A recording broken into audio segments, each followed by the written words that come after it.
Right. So good evening, everyone. Um, Again, I see there is a couple of you already, so I think we are good to start. So today we are starting on a new topic, which is external photon beams. And we're looking specifically at the physical aspects of photon beams. In our last class, I think I gave you like a homework just for you to go and derive the serial radioactive formula. I've received feedback from one student. So if you have any questions concerning that derivation, you can let me know. But so far, I only received feedback from one student. So for those of you who have not done it, please try to derive that formula. But if you have any problems, you can reach out to me at any time. Right. So let's get into today's class. So what are our learning outcomes for today? So today we are looking at the physical quantities that are used to describe a photon beam, such as dose, exposure, and air gamma. We'll also look at the inverse square law and its applications in determining the intensity of the beam from various distances away from the source. We'll also look at the percentage depth of curve or the PDD curve and all the contributions, the dose contributions of the PDD curve. All right. We'll also look at the factors that affect the PDD curve or how the PDD curve depends on those factors such as the depth of penetration, the field size, the source to surface distance, and also the energy of the radiation beam, whether it's a photon or electron beam. But today we are specifically looking at photons. And finally, we'll look at some of the key radiation treatment parameters that are used in those calculations, such as the equivalent square field, the F factor or the Magnus factor, the tissue maximum ratio, the output factor, which is also called the relative dose factor, the off-axis ratio or the OAR, and lastly, we'll look at beam flatness and symmetry. So we'll break down this class into 3 bits. Since it's a 3-hour lecture, we are not going to go continuously for 3 hours. So we have a 1-hour session, and then we'll take 5-10 minute break, and then we'll do another 1 hour, and then we'll take another 5 to 10 minute break, and then we'll conclude in the third section. All right, so just an overview of what we'll be looking at today. We'll look at, like I said, the quantities that describe a photon beam, sources of photons, and then we'll look at the inverse square law and how it's applied clinically. And then we'll look at the penetration of photon beams. That's where we'll look at the PDD curve. And then we'll look at the treatment parameters like the field size, SSD, and treatment depth. Later on, in the second half of the class, we'll look at the SSD versus the SAD setup. And then if we get enough time today, we'll look at the isodose distributions in water phantoms and in real patients. But we'll see how the lecture goes. We may cover that part, but depending on how we progress, we may do that in our next class. So I just want to find out what you guys know about radiotherapy. Anything you know about radiotherapy? Anything. You can type in the chat what you know about radiotherapy. I'm just going to display the chat here on screen. I hope you can see it. Anything you know about radiotherapy? You can type in, or you can even unmute yourself. You can even speak. I just want to know what background knowledge you have about radiotherapy or radiation oncology. Right. Or just oncology in general. Anything to do with the field. You can type in the chat. You can unmute yourself. I just want to check some if the background knowledge you have on the topic before we start. Or if you have ever had a relative who has undergone radiation therapy, or if you have done a course. Right, okay, I see some responses coming in the chat. Okay, so Radio said it's used to shrink tumors or prevent cancers from spreading. Yes, it's used to shrink tumors for sure, and it can help to prevent the spread of cancer, or what we call metastasis. All right, it's used in cancer treatment. That's correct. A type of treatment that uses high energy radiation to destroy or damage cancer cells while minimizing harm to surrounding healthy tissue. Great. There is one. So Mhm. I think I saw, I don't know if this is under radiotherapy, no, but you mentioned oncology. Okay. Well, I saw where radioactivity could be used for like in agriculture as well, but I'm not sure. Radioactivity. Yeah. Radioactivity Um, used for agriculture as well, but I don't know if that counts as yeah. radiotherapy or is it only for the body? Yeah, it is. Actually, there is two forms of radiotherapy, as you see. I think it's one of the first two or three slides.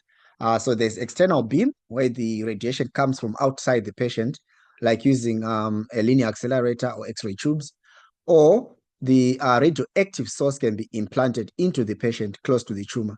So those sources actually decay, producing radiation that can damage the DNA of the tumor cells. So yes, there is a radioactivity involved. So we'll need to use, in that case, radioactive sources like cobalt-60 or cesium-137. Iridium-192 is also used. And that form of treatment is called brachytherapy. So yeah, you are correct. You are correct. So there's external beam and there's brachytherapy. All right. So let's that's actually on the first slide. Radiotherapy is sometimes called radiation oncology or therapeutic radiology. You see different terms for it. Sometimes called radiation therapy, radiotherapy, radiation oncology, therapeutic radiology. So one of the key terms that I was looking for in your responses was the use of ionizing radiation. Remember, in our last class, we spoke about radiation being categorized into two. Remember, we say there is ionizing radiation and there is non-ionizing radiation. And we said non-ionizing radiation include UV, infrared, radio waves, radio frequency, right? Remember that? Microwaves. Um, so in radiotherapy, we specifically use ionizing radiation. All right. So that ionizing part is important in order to damage the DNA structure of the tumor cells. All right. So it's divided into two broad categories. One which is external beam radiotherapy, and then the other is brachytherapy. All right. So external beam therapy can be represented by this. Let me put a laser. I think it will make it easier for you guys to see. Right. So external beam radiotherapy is when a radioactive source or a photon beam source, like from a linear accelerator, is outside the patient and then directed to the tumor. Of course, the beam has to be collimated because it diverges as it leaves the source. But basically, the principle is that the source is from outside the patient, as shown here, and then it's directed towards the tumor. It can be shaped, it can be collimated into any size, just so as to conform to the target. Right, and this source can either be a photon source that is from Bremsstrahlung. Remember last week we spoke about the sources of radiation. We spoke about characteristic and Bremsstrahlung radiation, right? And I sent you guys a document that basically summarizes how photons are produced and how electrons are produced. So please make sure you go through that document. It's in the form of question and answer. So it should be much easier for you to navigate because we cannot go through all this since this is specifically a radiotherapy course. That should be covered in radiation dosimetry, but you need that background. So that's why I shared the document with you. So make sure you know how electrons and photons are produced in linear accelerators, right? The principle is the same also in X-ray tubes. In cobalt 60, which are teletherapy units, the concept is basically on radioactive decay. So a cobalt 60 source basically decays and produces gamma rays, which are still considered to be photons, right? Whereas X-ray machines and linear accelerators, they actually use the concept of accelerating electrons to a high energy and then converting that kinetic energy into electromagnetic radiation. But those produce X-rays, right? Whereas cobalt 60 produces gamma rays. But both X-rays and gamma rays are called photons. So they are still in the scope of photon radiotherapy, all right, which is external beam. Internal beam is simply just implanting or inserting the radioactive source into the tumor or close to the tumor. And then when it decays isotropically, so meaning it emits radiation in the form of gamma rays in all directions. So that gamma ray energy is then absorbed within the tumor and destroying the tumor, or at least shrinking the tumor. And some of the sources that are used include cobalt 60. So cobalt 60 is in both external beam and internal beam. Palladium 103, iodine 125, cesium 137, and iridium 192. Iridium 192 is very popular in brachytherapy. And it depends really with the institution. Some institutions, they use cobalt 60, but a lot of institutions, they use iridium 192 and cobalt 60. The other sources are a bit less popular. All right. So, of course, there are different advantages and disadvantages of these two techniques. All right. Brachytherapy has an advantage that the treatment is localized. All right. So you can actually target, you can insert the radiation into the tumor, and you know you're going to spare normal tissues. Whereas external beam targets all tissues that are in the path of the beam before even reaching the tumor, the other tissues are exposed. All right. But now the disadvantage of brachytherapy is it is invasive. You actually have to insert the tumor into, sorry, the radioactive source into the tumor. So it's more invasive. All right. So there is a couple, but those are some of the advantages and disadvantages. Now, let's look at the quantities that are used to describe photon beams. Are there any questions so far on that? On what external beam radiotherapy is? So external beam is abbreviated EBRT. That's external beam radiotherapy. So sometimes you see that abbreviation. All right. So if there are no questions, let's move on to quantities that are used to describe photon beams. So there is a field called radiation dosimetry, which basically is the science and measurement of ionizing radiation doses that are absorbed by matter. Particularly in this context, we are looking at human tissue, since we are looking at cancer treatment, but it can extend to other fields as well. So dosimetry also includes the computational aspect of determining dose.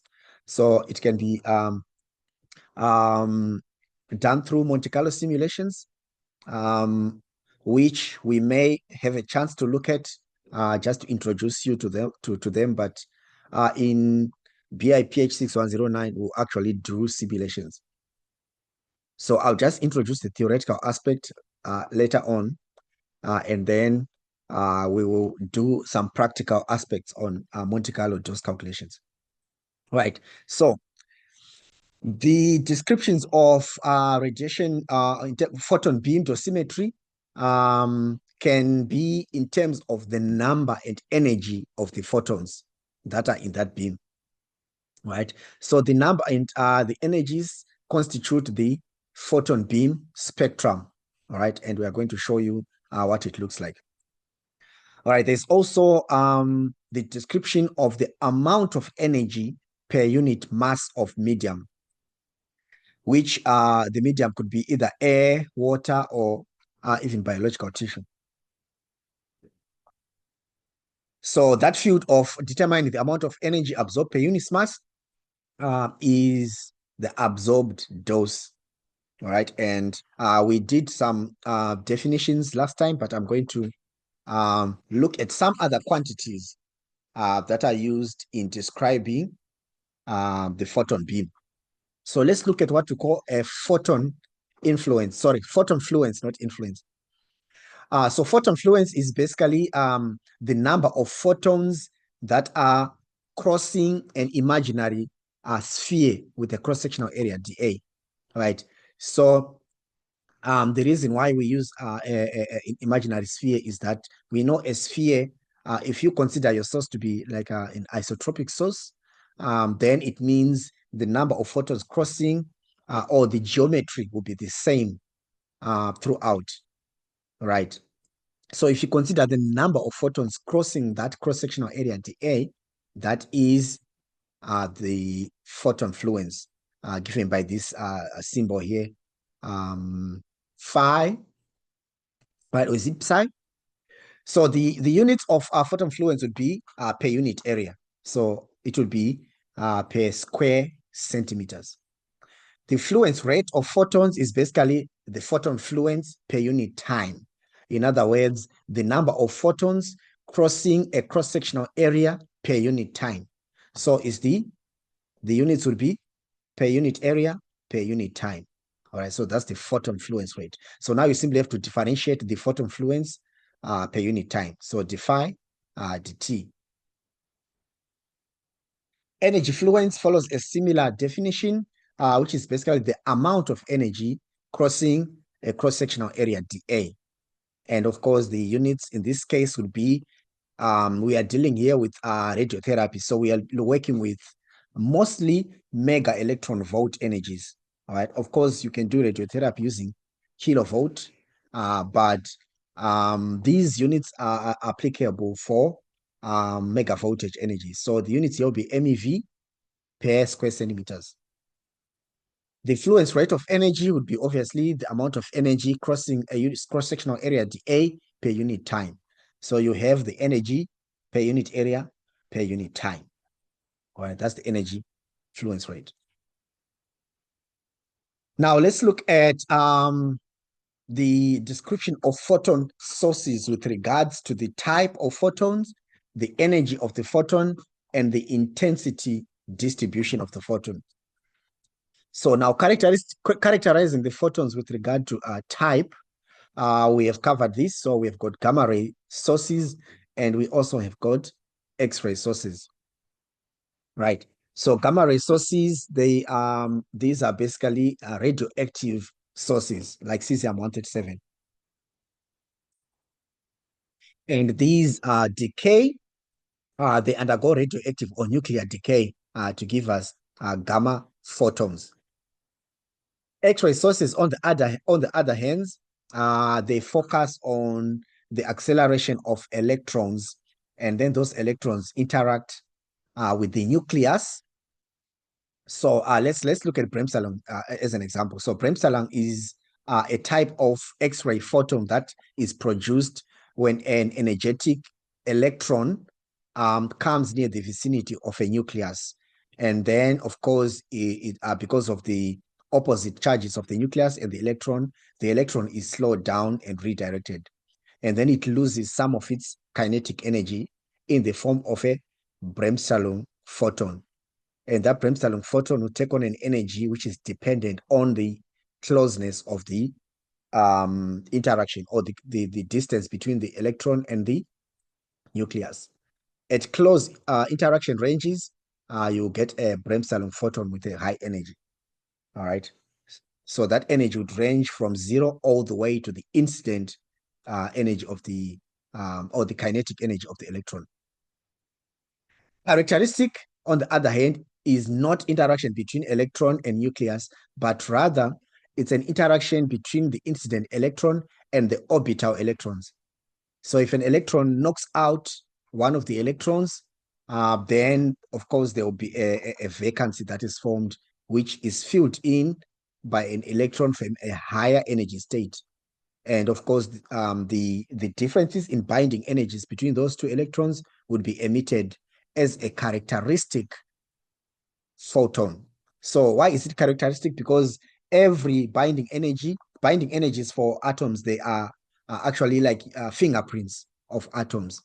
So if it's tungsten, we know what the K shell energy binding energy is. We know what the L shell binding energy is and the M shell. So the transitions between those shells or those electrons in those different shells would characterize that particular um, element.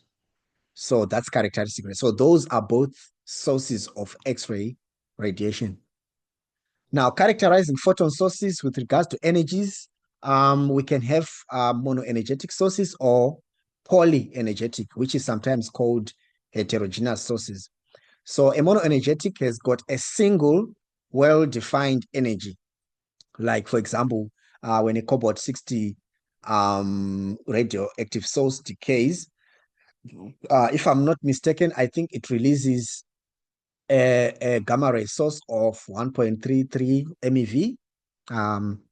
Whereas a heterogeneous source is a range or it's a spectrum of energies. Like I said here, these are produced from Bremsstrahlung. Bremsstrahlung is dependent on the range or the distance between the electron and the nucleus. So the energies that are produced now would be a range from 0 up to the maximum energy, which is the kinetic energy of the incident electron. So here you get a range. That's why it's called heterogeneous, or sometimes a energetic source. Examples of that would be a linear accelerator or a LINAC, which is the one which we use in radiotherapy treatment. All right. Predominantly these days, it's one of the primary sources of radiation oncology treatments. We also have got X-ray tubes. So linear accelerators, by the way, they produce mega voltage energies. So these are high energy electrons or high energy photons in this case. X-ray tubes, these work in the kilovoltage energy range, but they can be used for treating superficial tumors, which are close to the surface. So these tumors would need lower energy beams. So we don't need any in-depth penetration. So we can use X-ray tubes. Right. Photon sources can be characterized also with regards to the intensity distribution. So we can have isotropic or non-isotropic sources. So isotropic emit radiation uniformly in all directions. So if we put a photon source, like a nuclear, like a cesium-137 source, which we know decays or undergoes radioactive decay, then it will emit radiation isotropically in all directions. So if we put it in the center of a sphere, each surface of the sphere would encounter the same fluence. Remember the fluence? It would encounter the same fluence if we put an imaginary sphere around a given source, right? Another popular source, like I said, is iridium-192, which is used in brachytherapy treatments. And they normally use point sources. So if it's a point source, then we know it can emit radiation isotropically. But of course, this is not 100% true. These are not perfect point sources. They approximate a point source. For non-isotropic sources, these have got a non-uniform intensity distribution. For an example of that is collimated sources from a linear accelerator. So like I said, to treat with a LINAC, we need to define the shape of the beam. So we may need to collimate the source. But those sources have got a non-uniform distribution, as you will see in a moment. All right. So photon sources, like I said, I just gave you an example of monoenergetic and heterogeneous or polyenergetic sources. So if you draw a spectrum, right, which is basically defined as a plot of the number of photons per energy interval or the number of photons with a given energy, all right, or number of photons with an energy within a small energy interval. And if you plot those number of photons versus the energy, then you get what you call a spectrum. All right. So these are the number of photons in a particular energy bin versus the energy from zero all the way to the maximum energy. So in the case of a monoenergetic source, we know a monoenergetic beam has got a single energy, right?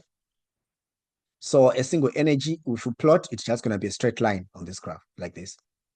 But if we plot a heterogeneous beam, like the one from a Bremsstrahlung type of source used in linear accelerators, then we'll get a polyenergetic spectrum like this with a range of energies from 0 to HV max. This HV max is equivalent or equal to the incident electron energy.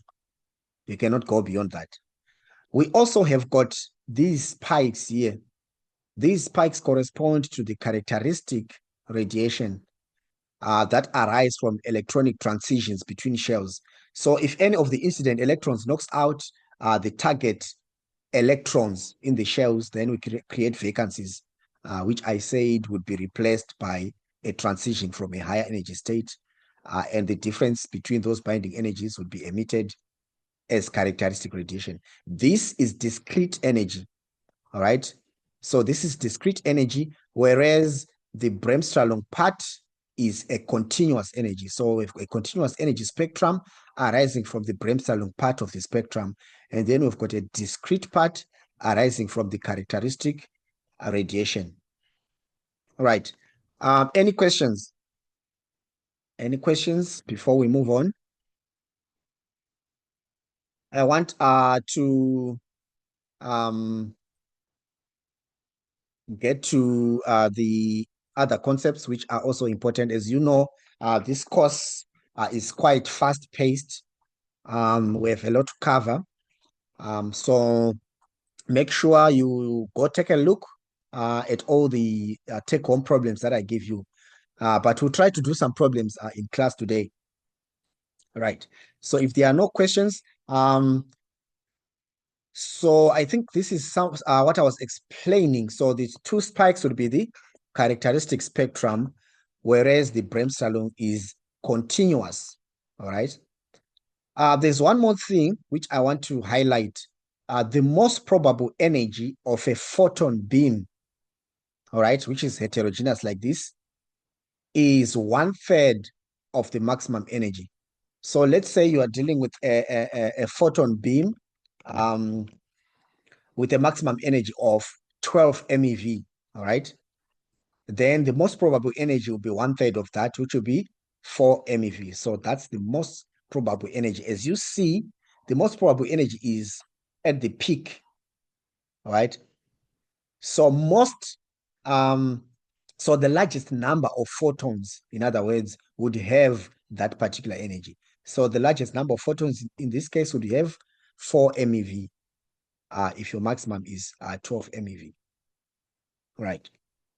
For electron beams, that's a different ball game. Actually, there are some formulas that are used to estimate the most probable energy for an electron beam. Right.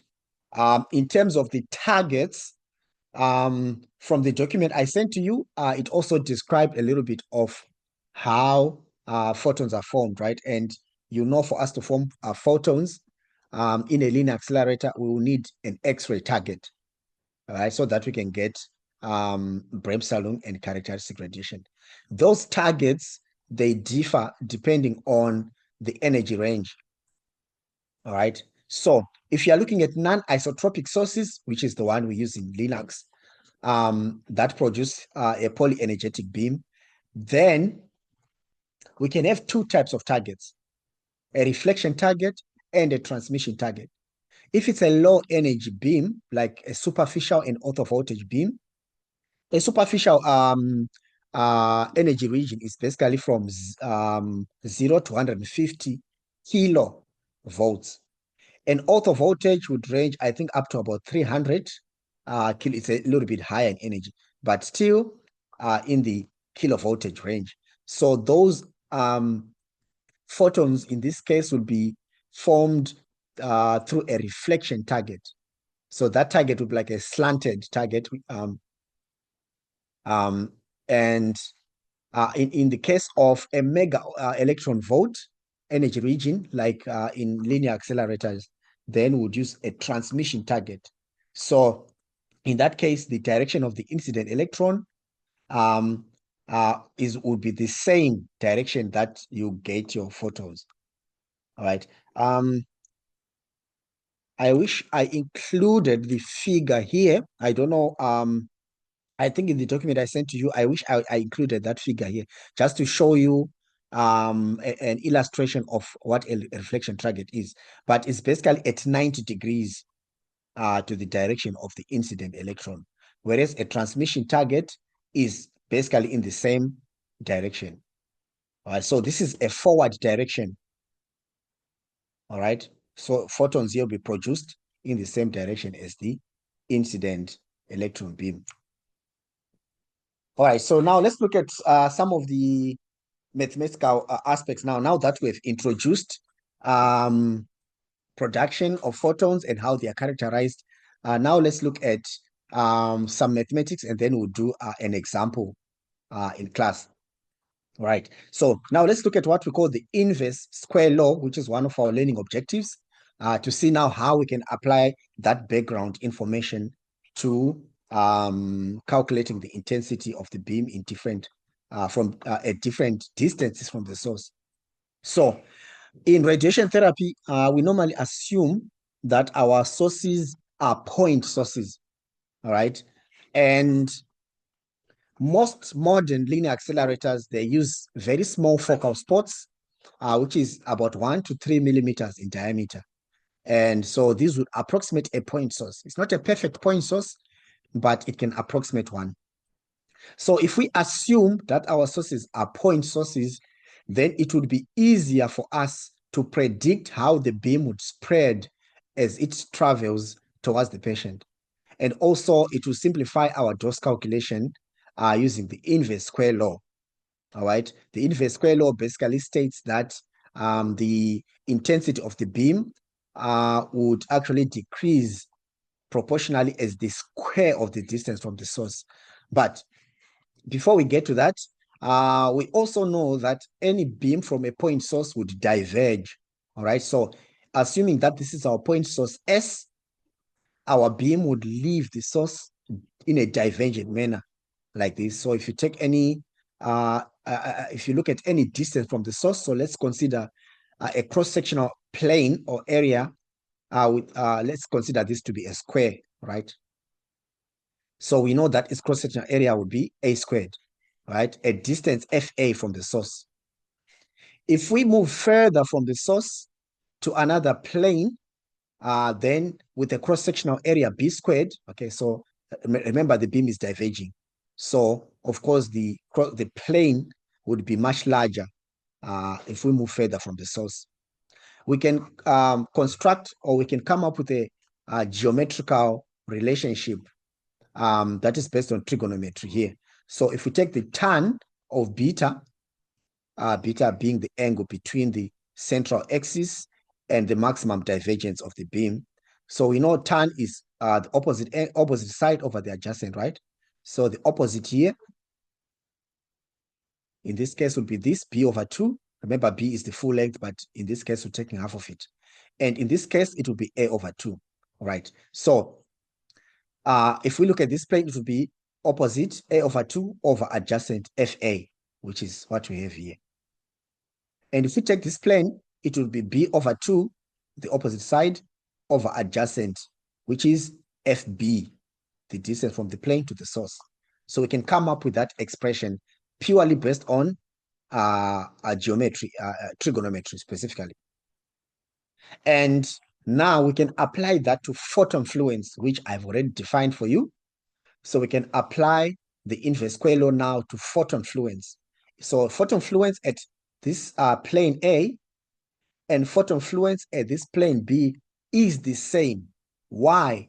The reason is because the number of photons, right, that are crossing this plane is the same number of photons crossing B, assuming that there is no interaction in between those two planes. So assuming that no photon is absorbed or scattered in between the planes, then we can deduce that the photon fluence at both planes is the same. And so we can come up with this expression, right? So the number of photons would be a constant, right? Now we can expand that concept to other dosimetric quantities, right? Um, we can expand that too. Of course, our assumption is that there is no absorption or interactions and there is no scattering, right? So no photon interactions takes place in air. That's our major assumption. Of course, that's not an entirely correct assumption. It's only 100% correct if it's a vacuum, all right? But in air, it's a pretty good approximation, unless you're looking at extended distances, all right? So that can be approximated to other quantities. X is exposure. Remember, in our first class, we defined these quantities, but I'll show you. I'll show you a slide to define these from our previous class. So we can extend this concept to our exposure. We can extend it to the collision air camera in air, which is something we have not touched it yet. We'll cover this a little later. But just know this concept can be extended to KEMA, all right? It can also be extended to the absorbed dose in the medium, all right? And of course, we can relate that purely based on the distances. So you just have to square the distance and take a ratio to relate the exposure at this point versus this point, or the KEMA at this point versus this point, or the dose at this point versus this point. So they all follow the inverse square law. Right. And just to define those quantities for those of you who have not gotten time to review our first lecture, the exposure is basically a measure of the ionization in air. All right. So basically the charge per unit mass in air. And the SI unit for that is 2.58 times 10 power minus 4, what we call the Röntgen. So the SI unit for exposure is a Röntgen. A 1 Röntgen is equal to 2.58 to the minus 4 coulombs per kilograms of air. All right, so that's the SI unit for exposure. Dose or absorbed dose is simply the energy that is absorbed per unit mass of the medium. And the SI unit for that is 1 gray, which is a joule per kilogram. The old unit for that is rad, in case you encounter that in any of the texts that we are using. But I think all the books that I sent to you, they use gray. But just in case, know that 1 gray is equal to 100 rads. Right, so these are the two quantities that we are interested in at the moment. So now I'm going to give you an example based on what we have covered. Rather a question. It's a calculation type of question. So you will need a calculator, or at least you can at least describe in words. But we have a linear accelerator which generates a 6 MV X-ray beam with a dose rate of 6 grays per minute at the isocenter position, meaning at a source to surface distance of 100 centimeters. Now you're expected to calculate the dose rate in air at a distance of 80 centimeters, 120, and 300. So let's just do one example at 80, and then you are going to tell me what the answer will be at 120 and 300, or just at 120 centimeters. And of course, we need to note our assumptions. So before we discuss it together, can you let me know what assumptions should we have in order for this calculation to be valid? In order to calculate the dose rate at other distances from the source, what assumptions are we supposed to make? Anyone? What assumption should we make? We are given the dose rate at 100 centimeters. Now we want the dose rate at 80 centimeters. What assumption should we make? You can unmute yourself. You can also type in the chat. to calculate the dose rate at a different distance than the one we are given. So we know the dose rate at 100 centimeters, that it's 6 gray per minute. And now we want to calculate the dose rate at other distances. What assumption or assumptions are we supposed to make?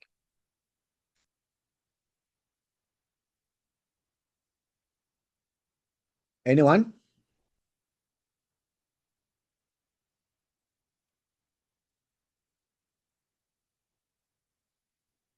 No clue? I think I've highlighted some of the assumptions. Right. So somebody typed in the chat and say there should be no scattering of photons, no absorptions. Correct. Right. So we assume there is no attenuation or scattering in air. Of course, I said this is only valid in a vacuum. All right. So we know from the inverse square law here, we know that exposure, gamma, and dose is actually proportional to the square or the inverse of the distance from the source. All right. So we can rearrange that equation, this equation, and we can actually just now multiply by dose rate at 100. So we know the dose rate at 100 would be the SSD at 100 divided by the new SSD all squared. All right.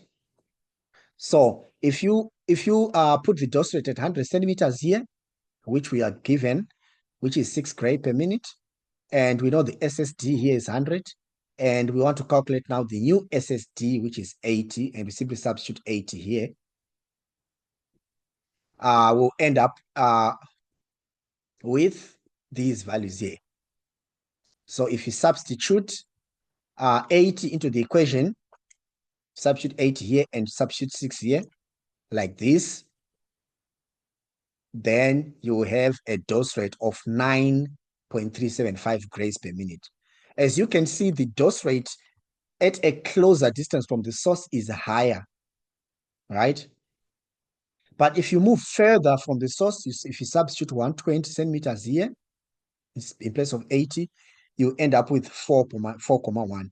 If you substitute 300 centimeters, which is an extended SSD, then we'll get 0.6. So as you see, the dose rate changes drastically as you increase the source, the distance from the source. And the reason is because of the square factor. All right. Are we together? If you have any questions, please let me know at this point. I just want to know if we are still on the same page.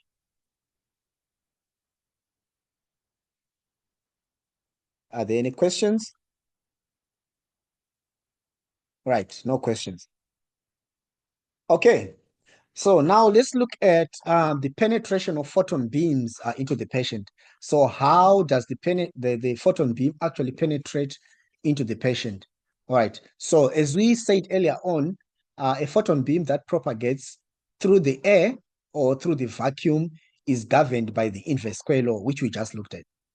But now if we are considering an actual phantom or an actual patient, then the propagation of that beam is not only governed by the inverse square law, but it's also governed by the attenuation and also scattering. Remember, in air and in vacuum, we assumed that there is no scattering and there's no attenuation.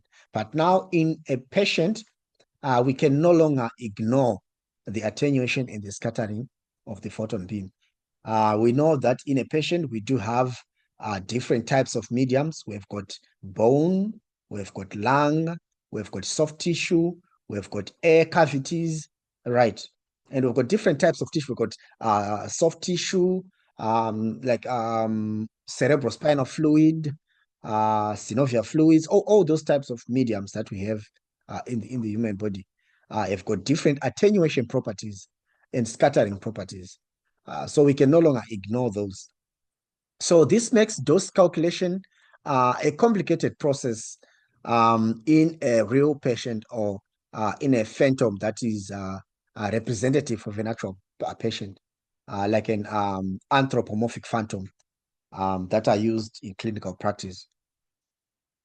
Right. So if you want to have a successful outcome during treatment, then we'll need to know precisely and accurately the dose distribution in the target and also in surrounding tissues. Remember, when we do radiation therapy, we are not only looking at destroying cancer cells, we are also looking at sparing normal tissues. So we want to minimize doses to surrounding tissue while it's maximizing dose to the target. So we should be able to determine the dose in those tissues precisely and accurately.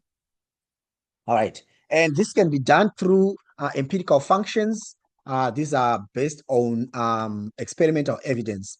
And these functions basically relate the dose at any point in the patient to a reference point or the calibration point.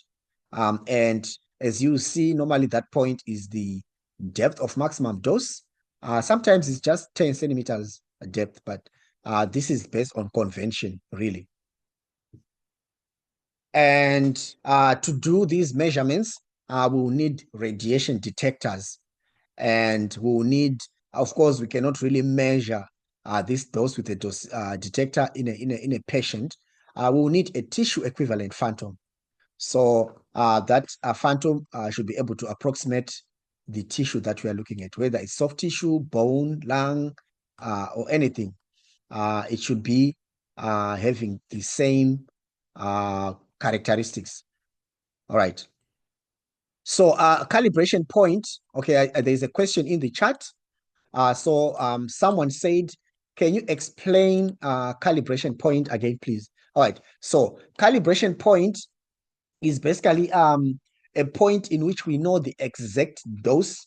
And to simplify the calculations, that is the point at which we calculate the dose under standard conditions. So what are these conditions?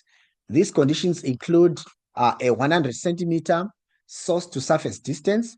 That is if we are looking at the SSD setup. Or if we are looking at the SAD setup, it will simply be the point at the isocenter. So the calibration point could be either the point at the isocenter or the point that is determined under 100 SSD conditions at a field size of 10 by 10. So those are the conditions. The conditions are the point at which we get the maximum dose, or rather the point at the isocenter if it's an isocentric setup. Like I say, this will be more clear when we look at the different setups because we have the two setups, the SSD setup and the SAD setup. The SAD setup looks at the reference point or the calibration point as the isocenter. And in case you also want to ask what is the isocenter, the isocenter is a fixed point in space. It's a fixed mechanical point that is based on the actual physical makeup of the linear accelerator. So it is the point at which the center of rotation of the gantry, of the couch, and of the collimator meet in space, right? So it is a point at which the gantry, the couch, and the collimator points of rotation meet in space. All right. But if it's an SSD setup, then we'll define it in terms of this distance from the source to the surface. But this will be more clear when we look at the SSD setups. We may cover it today briefly, but I believe we'll cover it in more depth in our future classes when we do treatment planning. All right. Thanks for that question. It's a good question, by the way. So let's, where was I? I was talking about the reference conditions, right? So the reference conditions, like I said, in terms of the isocenter, which was the calibration point, it would be the Z max depth, the dose of maximum depth, field size of 10 by 10, and an SSD of 100. All right, or just the isocenter point. All right, so I guess we've killed two birds with one stone.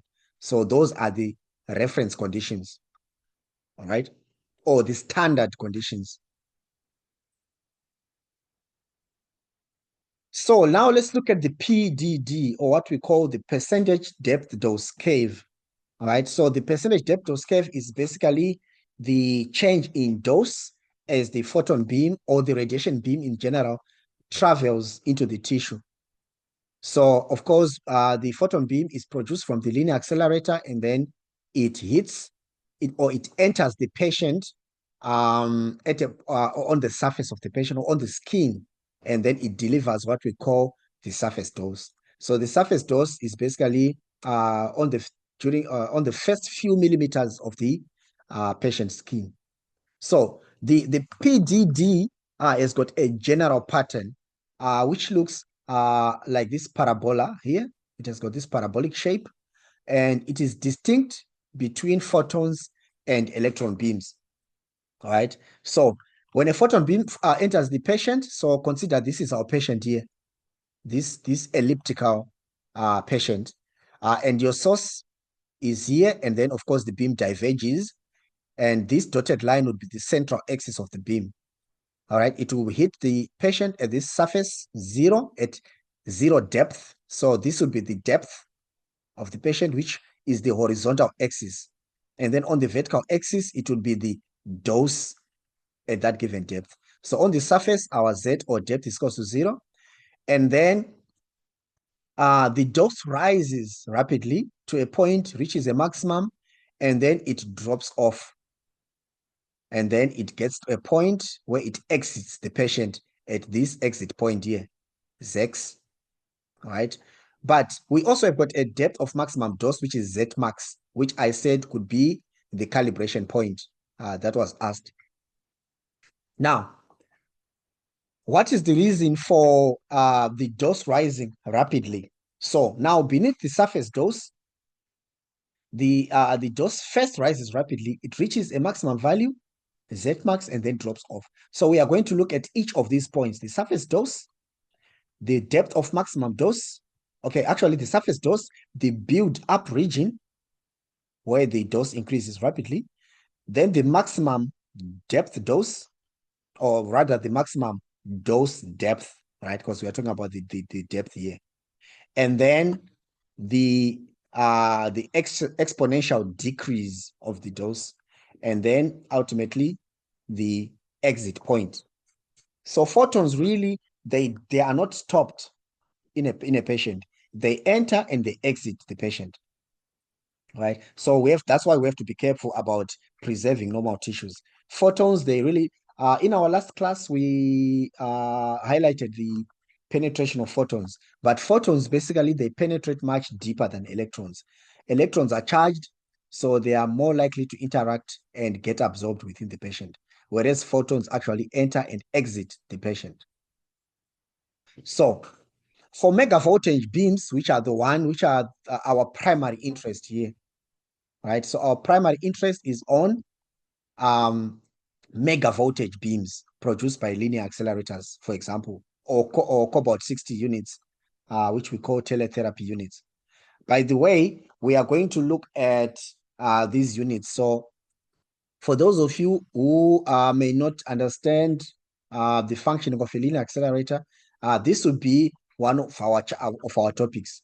Even though I sent you a document, we are going to cover it in class just to make sure everyone understands.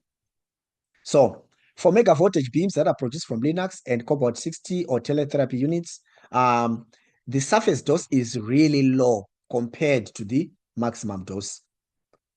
We call this the skin sparing effect, right?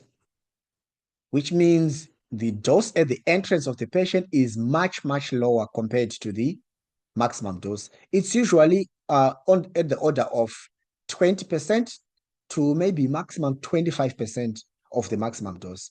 So Dmax would be at 100%, and surface dose would be somewhere around 18 to 25%. Right. That is for mega voltage beams. Okay, these are very high energy beams. All right. For superficial and auto voltage beams, the maximum dose would be much higher than this. It would be actually very close to the maximum. So the surface dose would be equal to the maximum dose. This is for superficial and auto voltage beams. Like I said earlier, superficial beams and auto voltage beams are in the kilo range, right? So we are talking about for superficial, we are talking about 50 to 150 kilovolts. For auto voltage, we are talking about 150 to about 300 kilovolts. Right, so those are much lower energies. But from 1 MeV all the way to, I think linear accelerators produce up to 25 mega electron volts. So we've got linear accelerators that can produce 4 MeV, 6 MeV, 10 MeV, 12 MeV, 15, 18, 20, 25.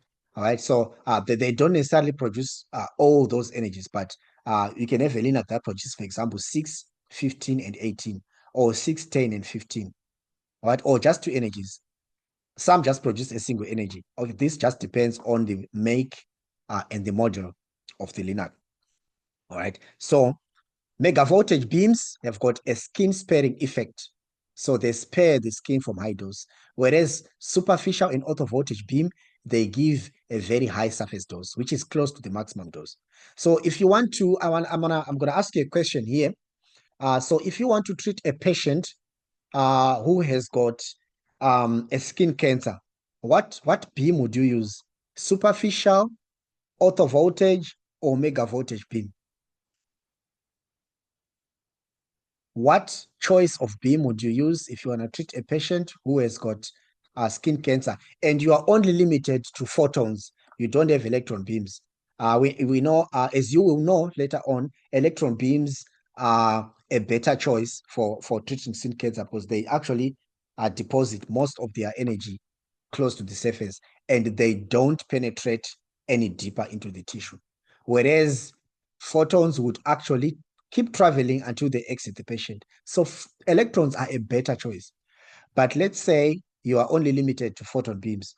Which of the three would you use? Superficial beams, which are 50 to 150 kV, or auto voltage, which are 150 to 300 kV, or mega voltage, which of course are range from 1 MeV all the way to 25 MV. Which of the three would be a reasonable choice for a patient with skin cancer? All right. For external beam therapy, yes. For external beam. For external beam. Remember, here we are talking about linear accelerators.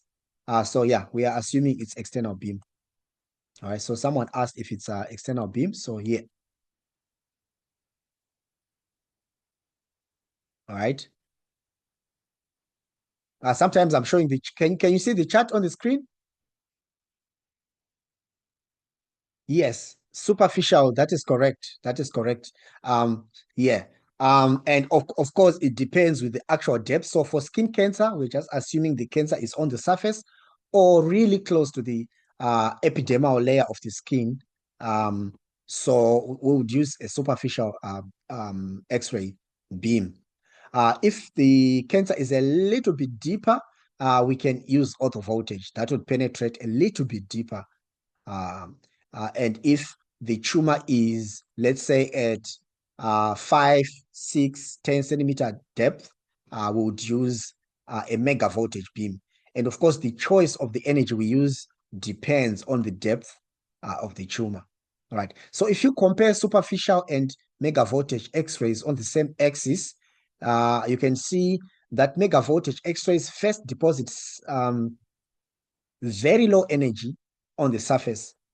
And then the dose deposition increases as secondary particles are formed.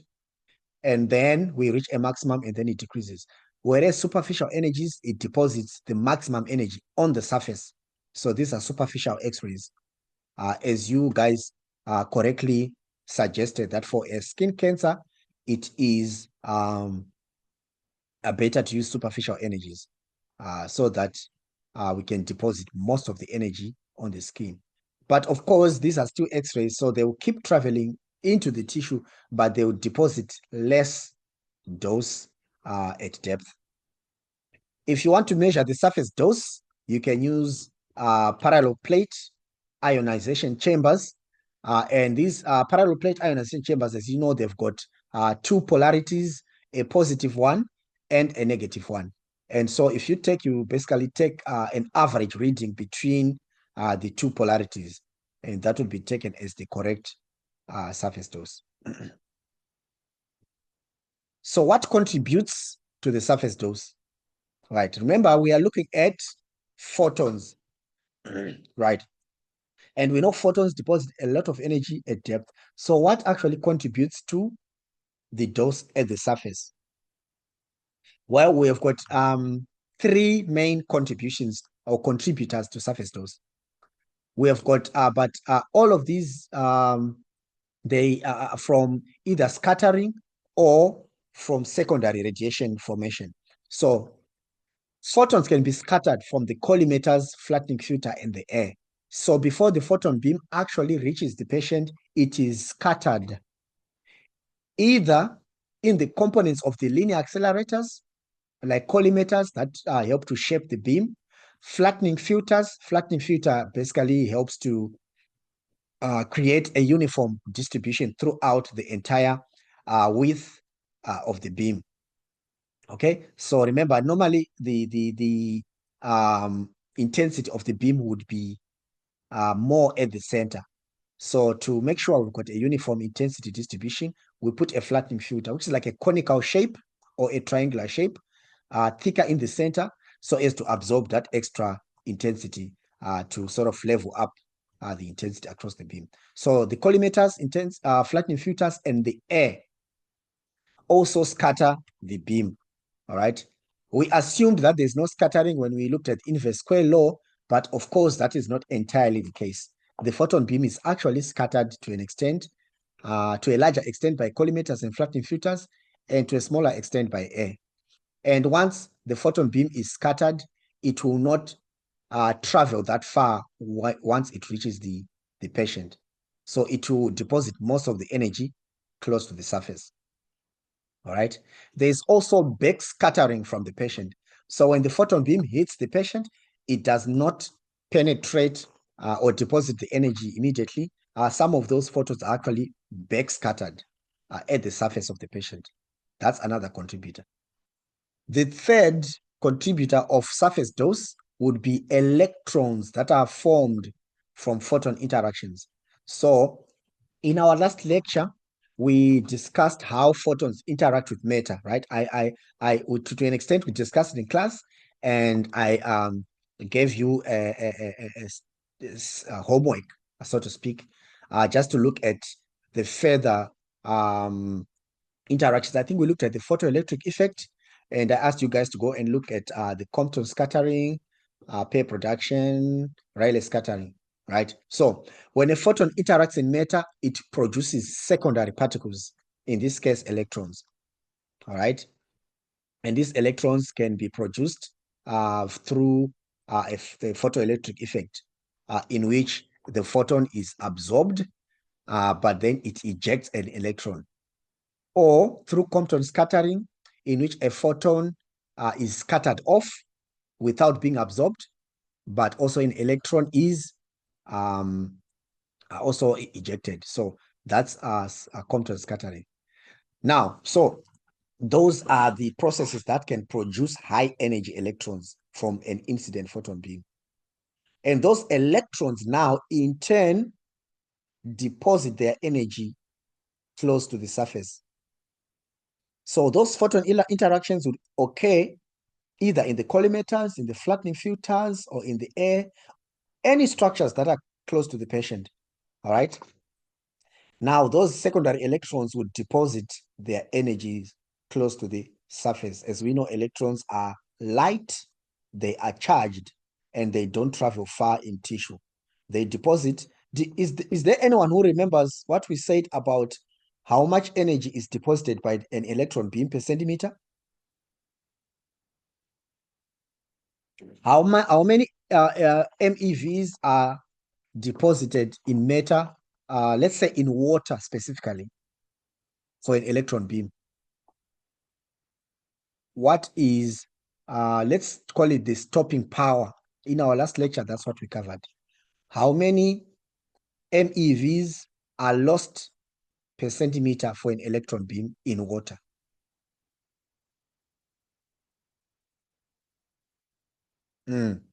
Let's see those with a good memory.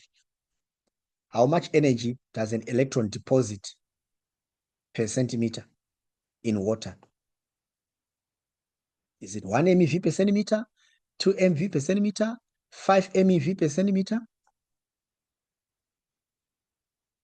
Please let me know. You can just type the number. If it's 1, just type 1. If it's 3, just type 3 in the chat. How much energy does an electron lose? Remember, we spoke about stopping power, right? Which is basically the energy lost per unit distance. dE dx. Remember that? So now I'm asking what energy is lost. We have a 0.1 in the chat. Let's see other responses. Let's see. Keep typing.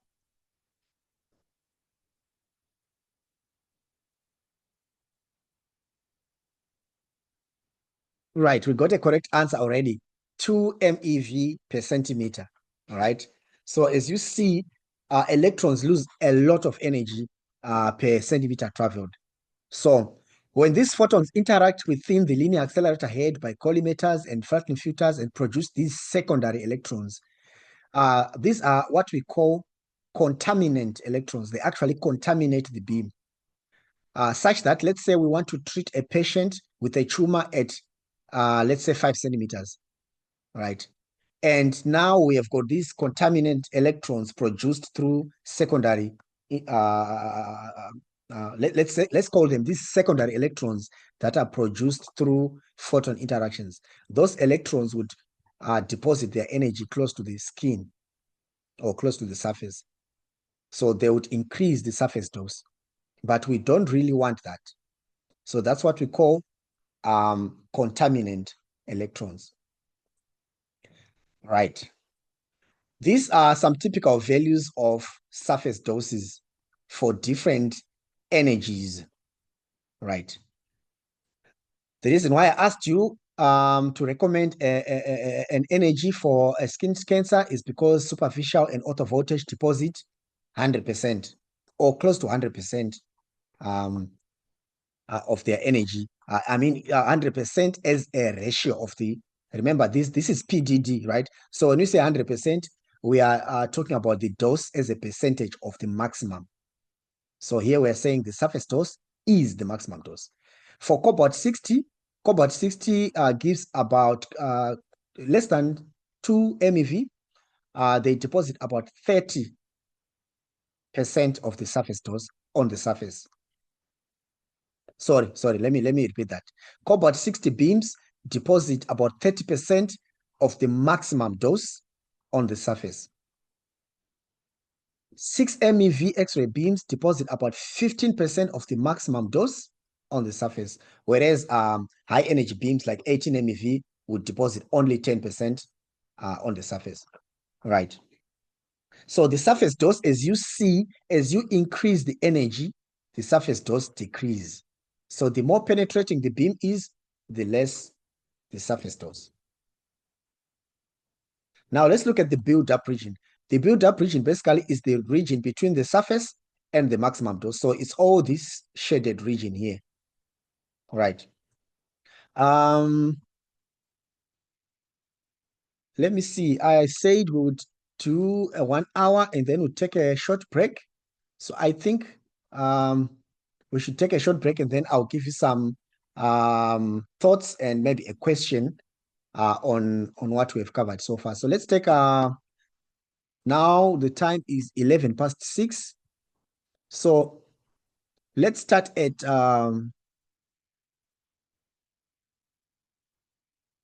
16 past, right? Let's just add 5 minutes. 16 past 6, and then we'll continue. I'm gonna pause or stop the recording for now. Let me actually pause it. All right, so see you in 5 minutes. Let's see. Right, so where were we? We were on contributors to surface dose, and we highlighted that there are three main contributors. Number one is photons that are scattered from the linear components and air. Number two is photons that are backscattered from the patient itself. Then number three is the secondary radiation, i.e. the electrons that are produced from photon interactions, such as photoelectric effect or Compton scatter. And we also highlighted the variations of surface dose for different energies. And we said as the beam energy increases, the surface dose decreases. Okay, so 100% for superficial and orthovoltage beams that operate in the kV range, dropping to 30% for gamma ray sources that operate at less than 2 MeV. I believe it's about 1.3 MeV. For linear accelerator beams from 6 to 18, we see a drop up to about 10% PDD compared to the maximum dose. All right, so if you want to do a treatment for a deep-seated tumor, you may need to use high energy photon beams. Now let's look at the dose build-up region. All right, so it's basically, like I said, the region between the surface and the point of maximum dose, which is Z max, right? So from Z is equal to 0 to Z is equal to Z max, that's where we have our build-up dose region. What does it result from? Well, it results from the long range of the secondary charged particles, i.e. The electrons that are first released by photon interactions. So like I said, I think last time, for those who remember, in order for photons to deposit their energy, they first, remember, they are indirectly ionizing, right? And on the other hand, electrons are directly ionizing. So photons being a neutral radiation or electromagnetic radiation, they are indirectly ionizing. So for them to deposit their energy, they first have to release charged particles. So they first transfer their energy to charged particles, which in turn deposit their energies directly. All right. So that's why we have the concept of KEMA, the kinetic energy released per unit mass. That's basically what KEMA means. But that's more of a radiation dosimetry concept. So that's something you will do, I hope, in BIPH 6104, where energy is transferred as a two-step process in case of a photon beam. So this region results from that long range of these charged particles that are first released through photon interactions and then deposit their energy through Coulomb interactions. All right, so photons undergo photon interactions, right? Create secondary charged particles, i.e. electrons, and then electrons deposit their energy directly through Coulombic interactions with absorber atoms. In the build-up region, there is no charged particle equilibrium, which is CPE. All right, so CPE here means charged particle equilibrium. So basically, what is charged particle equilibrium? It basically occurs when the number of particles. So consider a volume, right? A volume of interest, or a voxel, right? For which is just a volume element. So consider a 3D voxel and the number of charged particles that enter and leave that voxel per given time. So charged particle equilibrium occurs when the number of electrons that enter that particular voxel equals the number of electrons that leave that voxel at a given point in the medium. Right? In other words, in that case, the energy deposited per unit mass, or the dose, remains constant. However, that does not exist in the build-up region. There is no charge particle equilibrium. All right, the dose is not constant, and the number of particles entering and leaving a given voxel is not constant. All right, so it is a very sensitive region in terms of calculating the dose, it is a sensitive region in terms of choosing it as a reference point. I can't remember the name of who asked about the calibration point or the reference point. You can, if you are choosing what you call the ICRIU reference point, it has to be a point which is stable in terms of the dose. So it cannot be a build-up region. It cannot be where there's a steep dose gradient. Okay, we will discuss that a little later. But just know that a build-up region is a very sensitive dose region. You don't want that when you are choosing your ICRIU reference point or a prescription point, what we call a prescription point. All right, so the oncologist prescribes a dose. That prescription point should avoid being in the build-up region. All right, so let's call it prescription point. All right, let's not call it calibration point. That would be a misnomer. So let's call it a prescription point or the ICRIU reference point. All right, so now let's look at, so we looked at surface dose, built up region. So now let's look at the depth of maximum dose or Z max, all right? The peak of the curve where the dose is at 100%, all right? If you normalize this curve, so when you are given data points, the maximum data point would be, if the data points are, of course, dose values, all right, in each, at each voxel.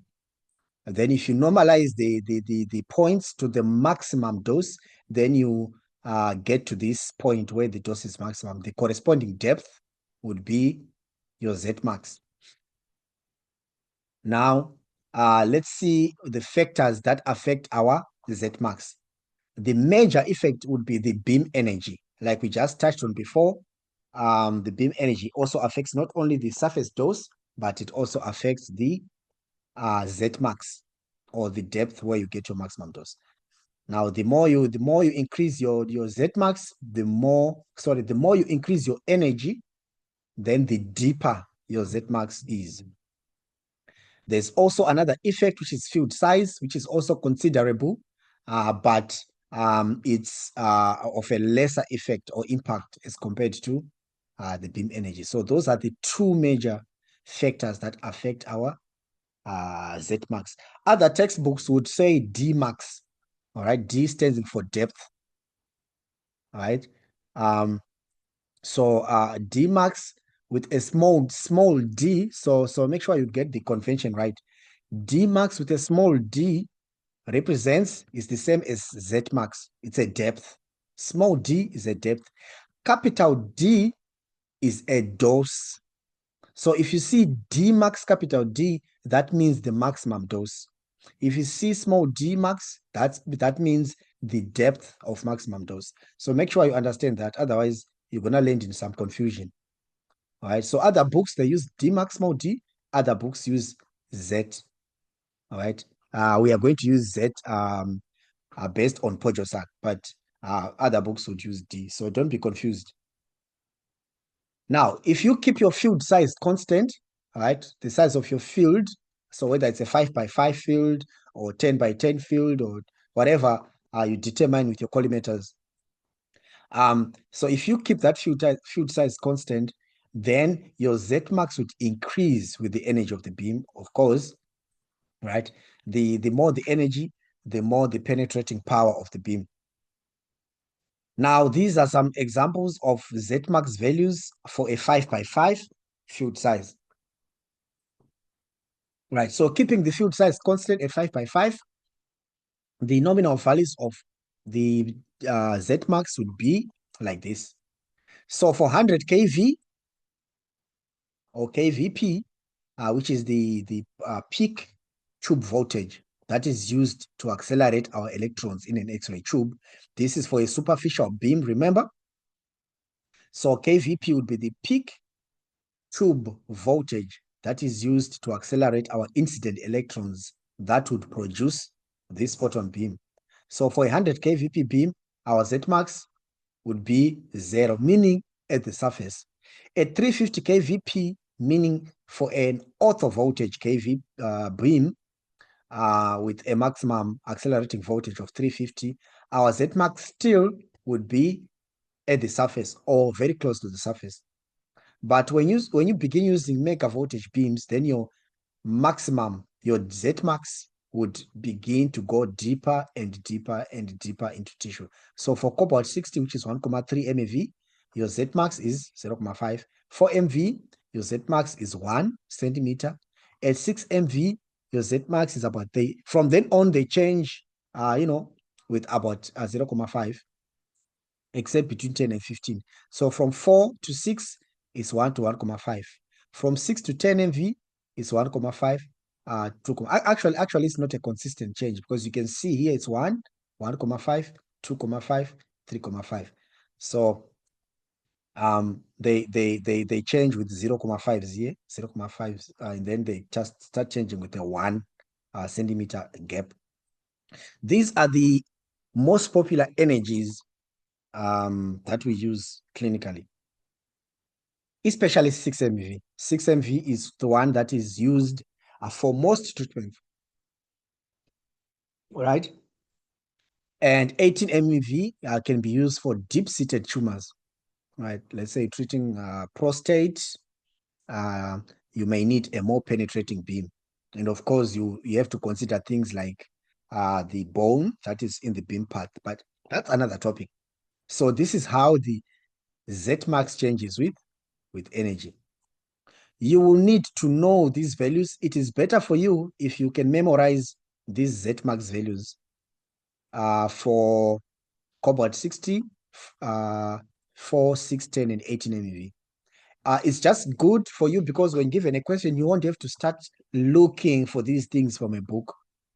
I'm not interested in the actual accuracy of them because some books would say, for example, the Zmax for 10 MV is 2,6 or 2,4.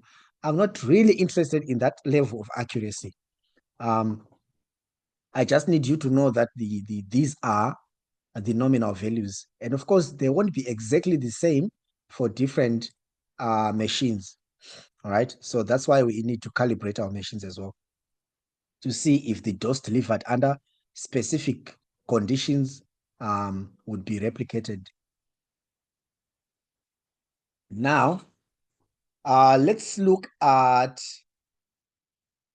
if we change now the field sizes. Remember here, we were looking at how Zmax changes if you increase energy and keep the field size constant. Now let's look at how the Zmax changes if we keep the energy now constant and change the field size. All right. So for fields that are smaller than 5 by 5, we see that Zmax increases as you increase the field size. All right. So for small fields, in other words, if you increase the field size up to 5 by 5, you'll see that there's an increase. So this is at a beam energy of 6 MV. And if you increase your field size, let's say from 1 by 1 to 2 by 2 to 3 by 3 to all the way to 5 by 5, you see an increase. Same with 10 by 10, it increases. Same for 18 MV, it increases as you increase the field size. But once you get to the 5 by 5 field size, you see a drop now. Now the dose begins to drop. All right. So we can establish that the 5 by 5 is basically the maximum, or basically the point or the field size at which you get your maximum dose. So this is like the nominal value. All right. If you keep increasing the field size, you get to 5 by 5 and the dose does not continue increases, but actually it reaches a maximum and then it begins to decrease. Right. So beyond 5 by 5, it decreases. Why?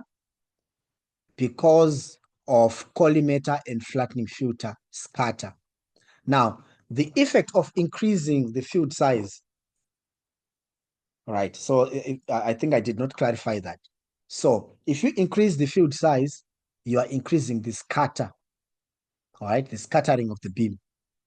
Now, if the field size is smaller than 5 by 5, the beam scatters, but it will be an infinitum scatter. Right, this is normally abbreviated SP. That means phantom scatter, right? That is scatter that originates with the patient or the phantom.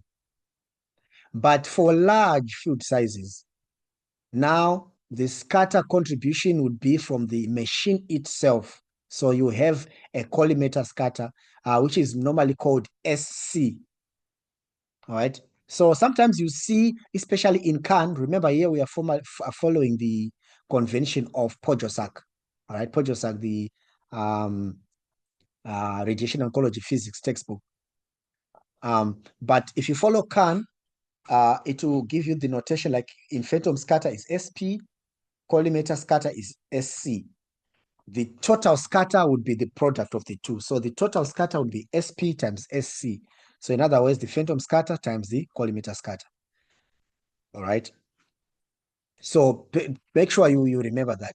For small fields, most of the scatter is from the phantom. For large fields, then you also have got collimator scatter.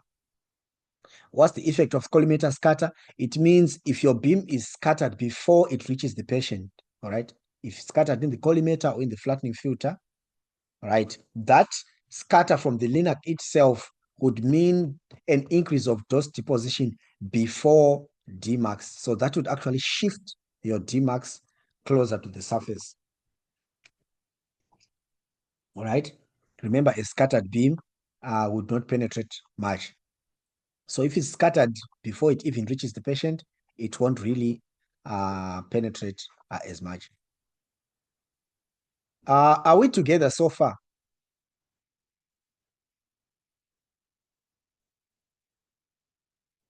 Are we together so far? Right.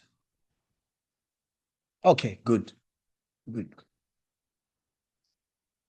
So let's look at another point. Now we looked at the surface dose, build up, maximum, and now let's look at the exit dose.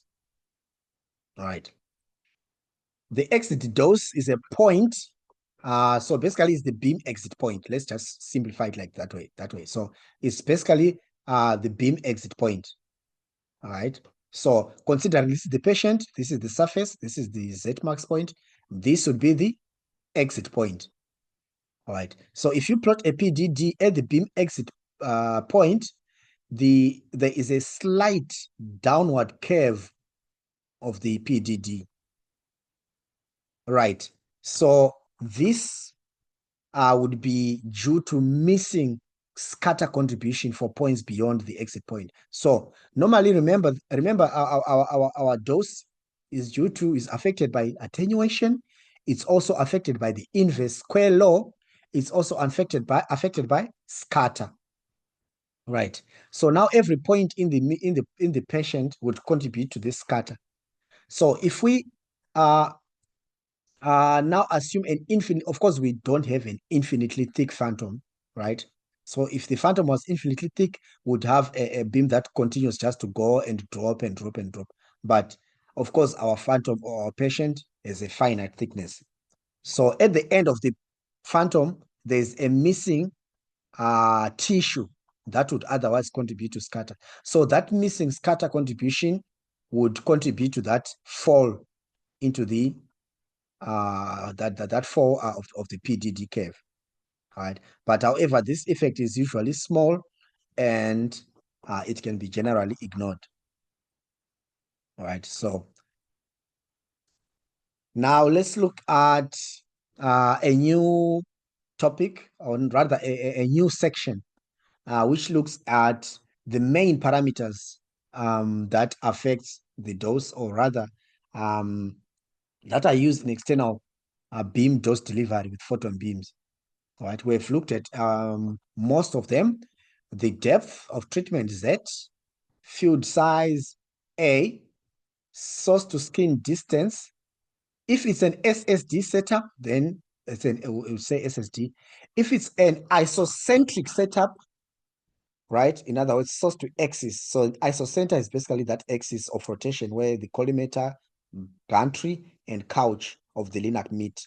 So that would be an SAD, or source to isocenter distance, right? SAD setup.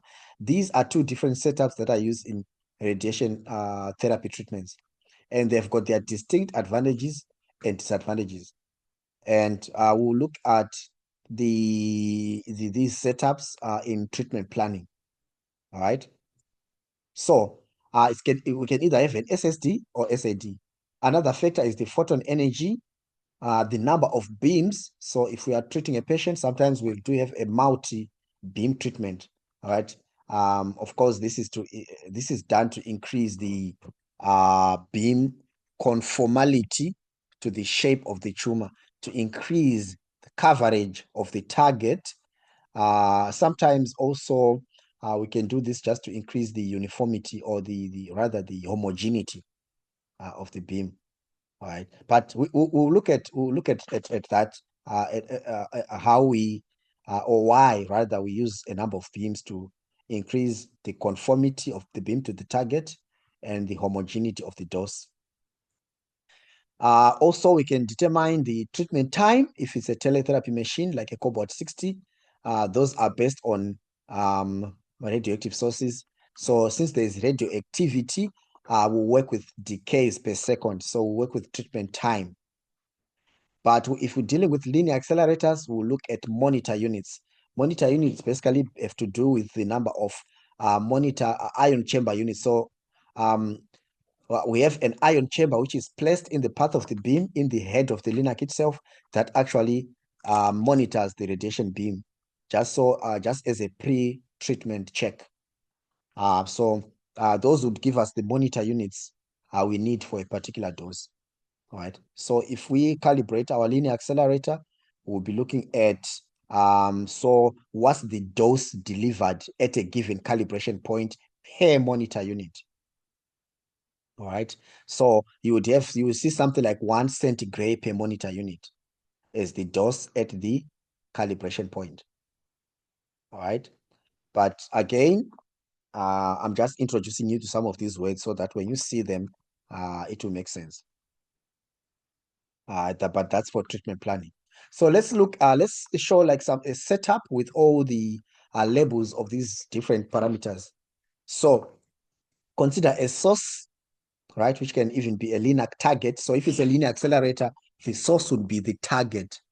If it's a radioactive source, then this point would be like basically the center of your target, all right, the center of your radioactive source, right? So that would be the origin.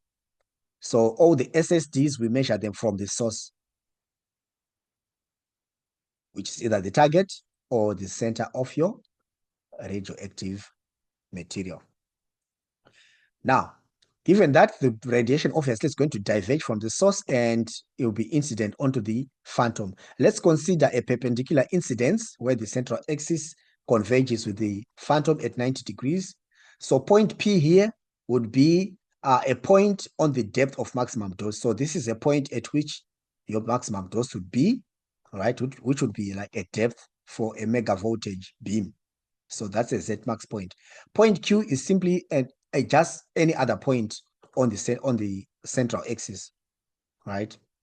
So it's an arbitrary point. Q, A here is the field size that corresponds to what? AQ, right? So we're looking at field. Sorry. Let's start with A before we get to AQ. So let's start with field size A. This is the field size on the surface. So if you project your beam at a given SSD, then you would have a given field size on the surface. So for an SSD treatment, you'll be looking at what's the field size on the surface of the patient. Right? Remember, the field is divergent, so the field size increases as we move away from the source. So A is the field size at the patient surface.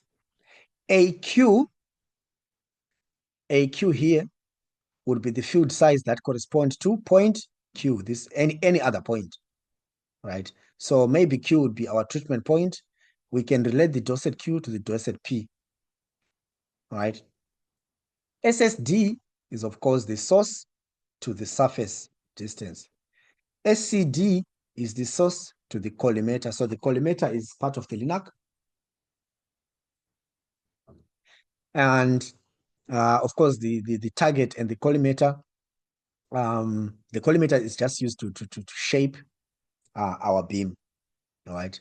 So that's the SCD. So these are some of the parameters that will be used in treatment planning and even in calculating the number of monitor units needed to deliver a given dose at the calibration or at the reference point, right? Or at the treatment point, wherever you want to calculate the dose.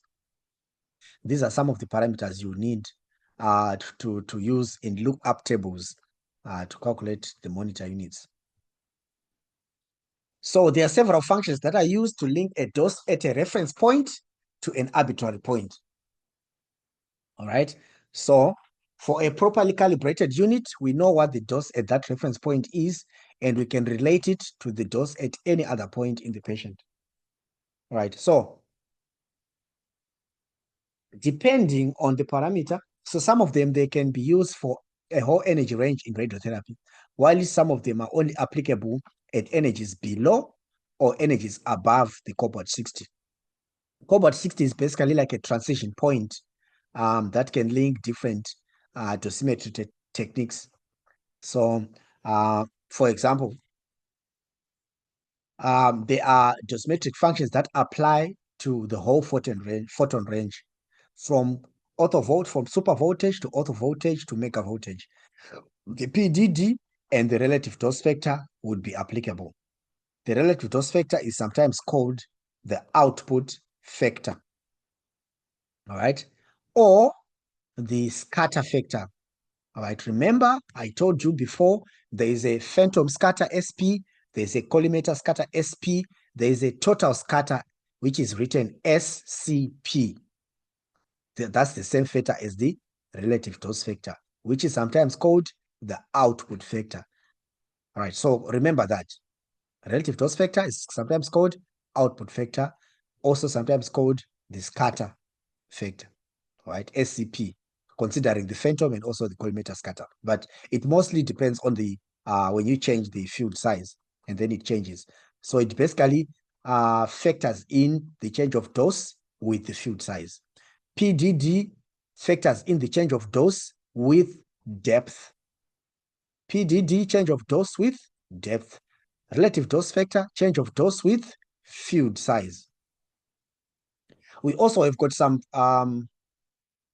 functions that can be used for energies below cobalt 60 level, like the peak scatter, collimator scatter, just scatter factor, scatter function, tissue air ratio, and scatter air ratio.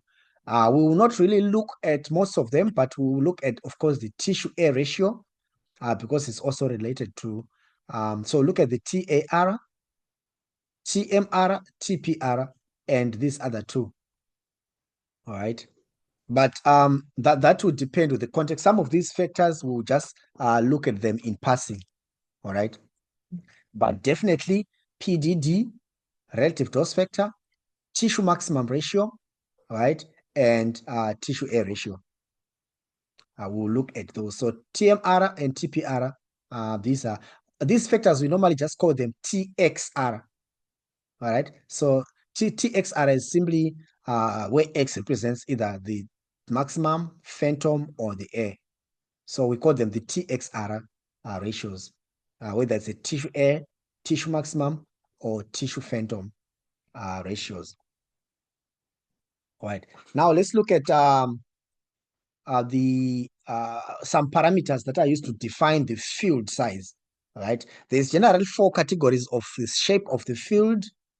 We can have a square, rectangular, circular, and irregular field. A square field is normally just produced with a collimator, and so is the rectangular field. Circular is normally produced some special collimators that can be attached to the machine. These are also available in kilovoltage treatment units and also in diagnostic X-ray tubes. And irregular, these are normally made with custom-made blocks. These blocks are normally made of lead for shielding purposes. But more popular are multi-leaf collimators. So nowadays, most machines use multi-leaf collimators. for the reason that, of course, they are already inbuilt or integrated into the machine. So we don't have to attach and detach shielding blocks for every treatment, which would be rather labor intensive. So multi-leaf collimators are very accurate. They are very dynamic. They can change their shape to create any field size that you need. I think I showed you an image of an MLC before. So these are basically small tungsten leaves, or rather sometimes it's an alloy of tungsten and other metals, high density, high atomic number metals, for obvious reasons of shielding the radiation. So these are basically leaves that move electronically. They are, of course, computer controlled. So you can actually design a shape on a computer, and then the leaner can change the positions of those leaves to form that shape, to conform to the shape of the tumor or whatever you want to irradiate. So most of the scope here would be focused on the multi-leaf collimators, and these custom blade blocks. We'll talk about them a little later. But so for any field, we can calculate what we'd call the equivalent square field, equivalent square or equivalent circular field. Why do we even need to calculate an equivalent square field? Well, the reason for that is because when you go to look up tables, so let's say you want to find out what the PDD is for a 10 MV beam at 15 centimeter depth. All right. So the lookup tables give you the PDD values or the TMR and all of these, whether TMR value, PDD, right? So these functions are documented in lookup tables for square fields, usually, or circular fields. So if you have got an irregular field, you will need, or let's say you've got a rectangular field or an irregular field, you need to convert that field into its equivalent square, right? So an equivalent square field basically has got the same depth dose characteristics. So if you plot the PDD, you have the same depth dose characteristics as the equivalent square. So that irregular field can be translated into its equivalent with similar beam properties or depth dose characteristics. That's the reason why we have to convert. All right. So, and I'll show you some examples of how we can do that. Now let's look at some of the formal definitions of what a field size is. There are two distinct definitions of field sizes. One is the geometric concept of field size, and there is also the dosimetric, which is also called the physical field size. Right. So what is the geometric field size? According to the ICRU, which is basically the International Commission on Radiation Units and Measurement, the geometric field size is the projection of the distal end of the machine collimator onto a plane perpendicular to the central axis of the beam, as seen from the front center of the source. All right. So if you project your beam from the distal end of the collimator to a perpendicular plane, all right, and you look through the front center of the source, like from a bird's eye view, or from the area of view, then whatever you see projected onto the plane would be the geometric field size. This geometric field size is usually defined by the light field. All right. So there's a light that can be projected onto the surface through a mirror that reflects the light onto the perpendicular surface where you're irradiating. And the boundaries of that light source would be equivalent to that size and shape of the radiation, right? Or rather the field of the radiation projected. All right. So geometric field size is normally illustrated by a light field. Right, so that's the geometrical part. The dosimetric part, or which is also called the physical field size, is basically defined by the intercept of a 50% isodose surface with a plane that is perpendicular to the central axis of the beam at a given distance. But really, this isodose surface can be up to 80%. So what is an isodose? An isodose line is basically defined as a line that connects points of the same dose. All right. So if you take, let's say, a 50% isodose surface, all right, and the intersection of that with a perpendicular plane to the central axis at any given distance from the source would be the dosimetric field size. So dosimetric field size is more conventional in terms of the isodose surface that is used. Rather, not conventional, but it's more of the institution. So, or the standard that you are using. So sometimes it's 50%, but it can be up to 80%. All right. So now let's look at some of the formulas that can be used to define the equivalent square or the equivalent circle. Right. So if you have got a rectangular field, you can convert it into its equivalent square using this formula. This formula is based on the Day's rule, all right, which is basically the area to perimeter ratio. So an arbitrary rectangular field is approximately equal to a square when both have the same area to perimeter ratio. So the area of a rectangle will be AB, perimeter will be, of course, the sum of the sides times 2. And then for a square, it would be that. So you can relate the area to perimeter ratio, and you can calculate whatever quantity you want by rearranging this equation. All right. So if you know the dimensions of the rectangle, you can simply plug into here, and you would know what the square field would be, what the size of the square field would be. All right, rather the equivalent square field. Right. If you want to convert a square field into a circle, basically both should have the same area for those two to have the same dose or depth dose characteristics. All right. So that's the concept of equivalent field size. Equivalent field size converts one field from another so that the two have got the same depth dose characteristics. All right, which includes attenuation and scattering properties.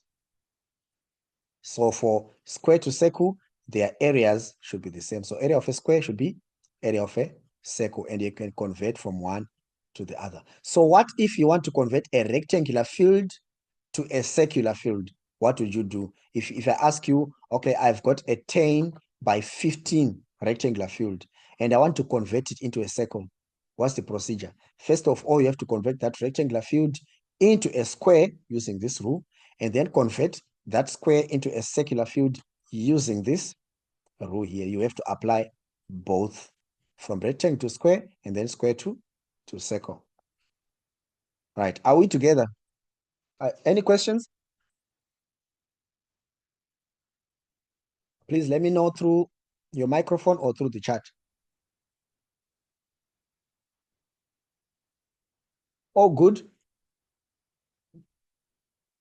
All right, no questions right now. All right, good. Now let's look at, so we have looked at the concept of the equivalent square field. And again, there is something I want to highlight here before we move on to relative dose vector.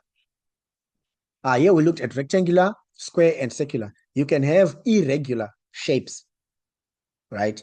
And in that case, you're gonna have to use what we call Clarkson Clarkson integration technique. That's something we'll look at briefly, I think, at the end of this topic. But just keep in mind, you can convert an irregular field to its equivalent square field. It's not entirely accurate, but it's good enough. And it's basically based on dividing the irregular field into small sectors, all right? And by doing like a sector integration of the whole field, you can approximate the irregular the equivalent square field. Now let's look at the relative dose factor, aka output factor, aka the SCP. All right. So like I said, so for a given beam with a given energy at a given source to surface distance, the dose at Z max, all right, or the dose at the depth of maximum dose depends on the field size. The larger the field, the larger the dose. Why? Because the larger the field, the more the scatter. The more the scatter from the patient, the more the scatter from the linac itself, i.e. the collimator, flattening filters, and other components, and the air in between. So you increase the field size, you're increasing the scatter contribution. Now, the output factor characterizes how the dose changes as you change the field size. And we call that also sometimes the output factor. And I told you before, it is sometimes called the total scatter factor, or SCP, which is a contribution of 2 points, scatter from the collimator or scatter from the patient or phantom. So that's why it's called the total scatter factor. Sometimes you may be given just SC or SP, but in this context, we are looking at the total scatter. So make sure you know these terminologies. It's just exactly the same thing. So how do we define it mathematically? So the relative dose factor or the total scatter factor, SCP, or the output factor is basically the dose at a given point P for a given parameters with a given field size, right? So let's say you have got a 20 by 20 field and you want to calculate the relative dose factor. You would say the dose at point P at a given point at 20 by 20, which is A, and a given SSD and energy, divided by the dose at the same point, but for a standard field size of 10 by 10. So what is an output factor in simple? It is the dose at a given point for a given field size, divided by the dose at the same point for a standard 10 by 10 field size, assuming all other parameters. So now we are calculating the dose at a point with all the factors the same, except for the field size, right? So in other words, you want to see how the field size change. In other words, you want to see how the dose changes if you change the field size from 10 by 10 to any other field size. If you increase the field size above 10 by 10, your relative dose factor is going to increase. If you decrease your field size below 10 by 10, your relative dose factor is going to be less than 1. So for greater than 10 by 10, your RDF is greater than 1. And for less than 10 by 10 field, your relative dose factor is less than 1. So you may have, let's say 0.91 for a 7 by 7 field. Whereas if you use a 15 by 15, your RDF would be, let's say, 1.12 or whatever.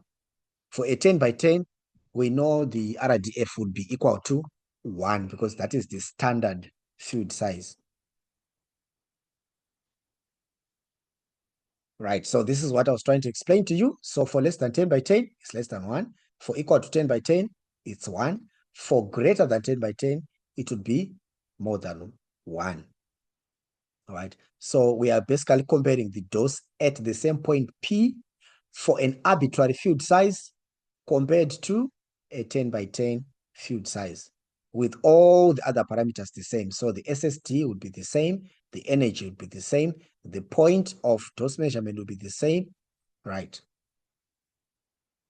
Except for the field size. Now let's define what we mean by PDD. We have looked at the PDD characteristics and we looked at the surface dose, build-up region, Z-max, dose drop-off, and then the exit dose. So now let's define what we mean by PDD, right? So if we normalize the dose to D max, remember I told you that D, capital D is dose, and small d is comparable to the depth. So D max is Z max, whereas D capital D is the maximum dose. So if we normalize our doses to the maximum dose, which is at 100%, then we'll end up with A, percentage depth dose, which characterizes how the dose changes as we move from the surface of the phantom to the exit point of the phantom. So we can define the dose as what? The PDD as what? 100 times the dose at point Q divided by the dose at P, where point P is basically what? The point at maximum dose in this case. This convention differs. There is also a convention which says you can calculate you can normalize at any point you want. You can normalize your dose at any point you want. But the most popular convention is to normalize the dose at Z max. You can also normalize it at 10 centimeter depth. All right. So you can normalize when D max is close to 10 centimeters, or you can normalize sorry, that's not correct. You can normalize at a point when D or Z is close to 10 centimeters, or you can normalize where Z is close to Z max. In other words, where your dose is at maximum value. So that's correct for dose. It's also correct for dose rate, which is as given the symbol D dot. So you can calculate your PDD from the dose rate or from the actual dose itself. All right, so point P represents the point of maximum dose.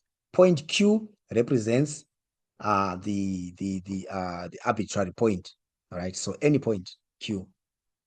And we can calculate point Q from the surface all the way to the exit. And we end up with that curve, normalizing each point to the maximum dose point. Right. Let's illustrate that in the form of a diagram. So you've got your source and your beam, which is irradiated to the phantom. Let's just say it's a water phantom, right? A cubic water phantom, right? So you've got your source here, and your phantom is at a distance of f, right? In other words, this SSD is equals to f, and point P is the point of Z max, and point Q is just any other point along the central axis. And we normally just calculate this PDD at the central axis just for simplifying our PDDs, right? So we calculate the PDD at points along this dotted line, right? So then we can define our PDD in that way. So PDD ranges at 0 where Z is equals to infinity. In other words, for an infinitely thick phantom. Remember, for photon beams, our dose, our beam keeps going. It exits the phantom, it keeps going. So we will need an infinitely thick phantom to define a PDD. But of course, that's not practical. We can just define PDD for points that are relevant to clinical radiotherapy. And we know like the largest patients would be not more than, I don't know, 60 centimeters, 1 meter, I don't know. But we don't really need to calculate doses at very large distances. So we for practical applications, it's just a couple of centimeters, maybe 10, 20, 30 centimeters for clinical treatments. All right. So our PDD is only 0 at infinity, and it's 100 at Z is equals to Z max. Now, the dose at any point on the central axis depends on two components. There is the primary component and there is the scatter component. The primary component, PDD, due to the primary component, can be expressed in this form. And then, of course, there's an attenuation or an exponential attenuation component. All right, that depends on the attenuation coefficient of the medium and, of course, the depth of penetration. This takes care of the inverse square law. Remember when we said earlier on that the penetration of the beam into the phantom depends on 3 factors. What did we say the factors are? We said there is attenuation, there is scattering, and there is the inverse square law. Those are the three factors that determine the penetration of the beam into the phantom. So this first factor takes care of the inverse square law, right? So now you are comparing the dose at a given arbitrary depth Z compared to the dose at Z max. Right? So you are simply adding Z max to the F, which is at the surface, right? Remember, F is the distance from the source to the surface, i.e. the SSD. So if you say F plus Z max, so you're looking at the dose here at point P, and you are comparing it with the dose at point Q, which is F plus Z. And due to the inverse square law, you divide the so you divide the two and then you square, because we know that the dose decreases as the square of the distance from the source. So that's the inverse square factor, right? And then there is also this attenuation coefficient, which depends, of course, on the attenuation coefficient. So, for example, if you're looking at a cobalt 60 beam in water, the attenuation coefficient would be about 0.06 per centimeter. All right, so that would be this part here.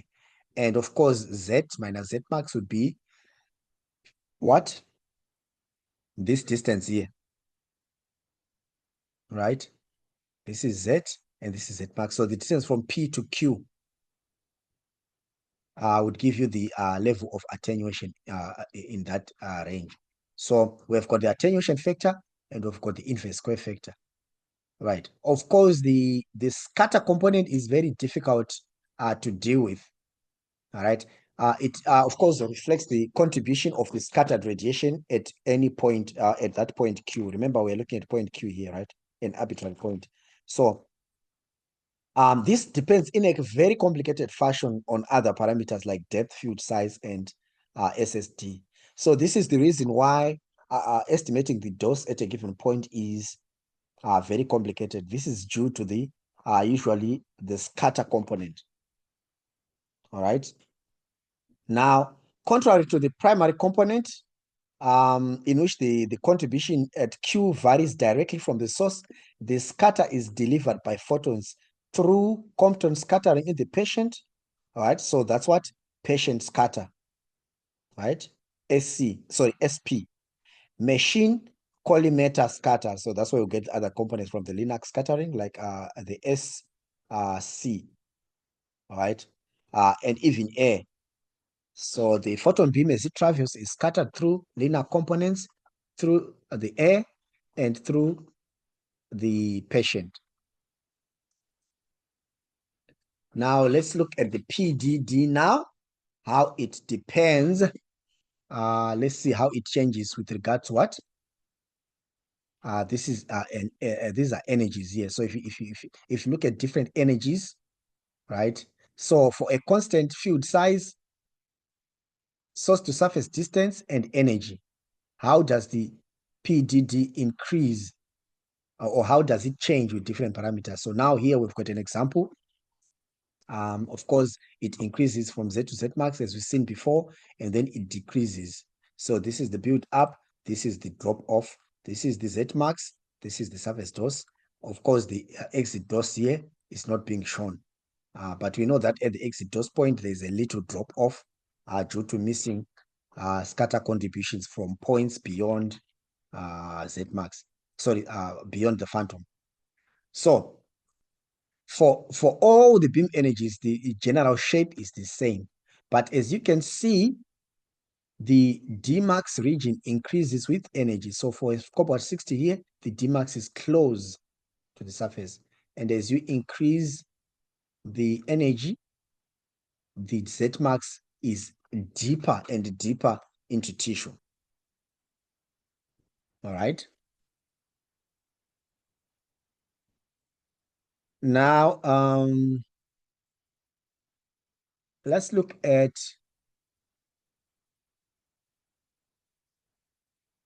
for a constant depth, field size, sorry, for a constant depth, SSD, and energy. Remember, F is not field size. F is SSD, so don't confuse it. F is our SSD. It's not the field size. The field size is given by symbol A. All right. So how does the PDD change with field size? It obviously increases, like I said, due to increased scatter contributions. All right.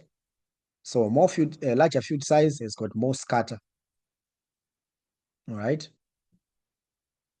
So this is a plot of a PDD for a cobalt 60 beam, right, at 80 centimeters SSD.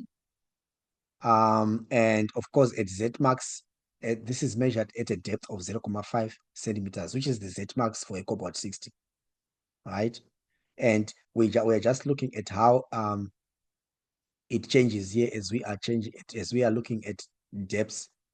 So depth here, this is 0.5, right? Of course, it's at 100%, right? That is the D max for a cobalt 60. What about if we go deeper and deeper and deeper and deeper and deeper, right? And we are increasing the field size. So here we've got graphs increasing the field sizes at different depths. Okay, so that's the correct way to interpret it. You are increasing the field size for a cobalt 60 beam, which is at 80 centimeter SSD at different depths, right? So this would be the PDD for a 5 centimeter depth, PDD at 10 centimeter depth, at 15, 20, and 30, right? And what happens if you change the field size? As you can see, the change in PDD is more pronounced at smaller or shallower depths. And these are some of the things now I want you to try to look at. So your homework is basically to look at why the effect of changing field size is more pronounced at shallower depths. And as you increase the depths, the effect of increasing field size is now reduced, right? So at 30 centimeter depth, you see there's a reduced impact of field size. Why? All right, so that's something I want you to look at. And of course, this is the PDD versus depth for different field sizes. Okay, so this is the normal way of presenting it, right? So if you look at the cobalt 60 beam and you simply change the field size, right? What happens to the PDDs? So now this is a 5 by 5, 10 by 10, all the way to 20 by 20, sorry, 40 by 40. So as you can see, the 40 by 40 is on top, meaning higher dose, which is on top of, followed by the 30, followed by the 20, down to 5 by 5. Right. So the general rule is that a greater field size increases the scatter, which increases the dose. But now there is something you need to understand with regards to depths. So if you measure the changes of PDD with field size, they are not the same at different depths. These changes are not the same at different depths. And that's what I want you to go and look at, why that is the matter. All right. Just want to see how many slides we have left. Oh, I think we're almost done. So I think I'll just finish off and then we'll stop. All right. I think I have like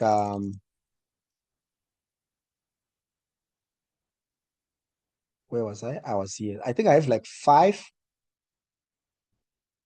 maybe, yeah, less than 10 slides. So I think we just finish off and then we'll call it a night or a day, wherever you are. So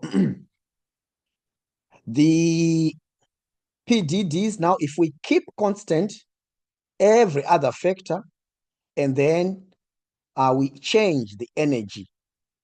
All right. So for constant field size, SSD, and depth, the PDD beyond Z max increases with energy. So if you can see here that the PDDs, the 25 MeV will be above, beyond is the peak. But before the peak, the 25 MeV actually is what? Is the one which is a smaller rather.